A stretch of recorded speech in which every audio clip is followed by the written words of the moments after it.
Round of 32 ഇന്നത്തെ മാച്ചുകളിലേക്ക് നോക്കുകയാണെന്ന് വെച്ച് കഴിഞ്ഞാൽ ആദ്യത്തെ മാച്ച് ബ്രസീൽ വേഴ്സസ് ജപ്പാനാണ്.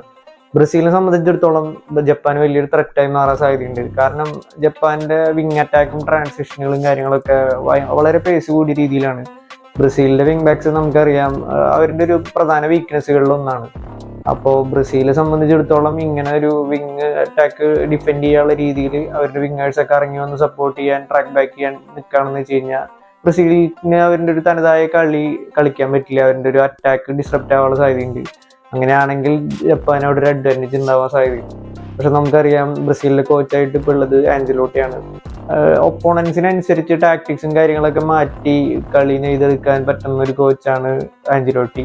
അതിന് പറ്റുന്ന വജ്രായുധങ്ങളായി വിനീഷ്യസ് പോലത്തെ പ്ലേയേഴ്സും ബ്രസീലിന്റെ കയ്യിലുണ്ട്. അപ്പോൾ എന്നെ സംബന്ധിച്ചിടത്തോളം ഒരു ബയാസ്ഡ് ആയിട്ടുള്ള ഒരു ഒപ്പീനിയൻ എന്താണെന്ന് വെച്ച് കഴിഞ്ഞാൽ ബ്രസീൽ ഒരു 2-1 അടുത്ത റൗണ്ടിലേക്ക് ക്വാളിഫൈ ചെയ്യുന്നതാണ്. ജപ്പാനിന് ഗോൾ സ്കോറിംഗ് ഓപ്പർച്യൂണിറ്റീസും കാര്യങ്ങളൊക്കെ ഉണ്ടാവും. പക്ഷെ ബ്രസീലിലെ സ്ക്വാഡ് ഡെപ്ത് എന്തായാലും ബ്രസീലിന് ഒരു മുതൽക്കൂട്ടായിട്ട് നെക്സ്റ്റ് റൗണ്ടിലേക്ക് ക്വാളിഫൈ ആവും തന്നെയാണ് എനിക്ക് തോന്നുന്നത്. അപ്പോൾ ഈ റൗണ്ട് ഓഫ് 32 ഈ മാച്ചുകളുടെ പ്രഡിക്ഷനും കാര്യങ്ങളൊക്കെ നിങ്ങൾ താഴെ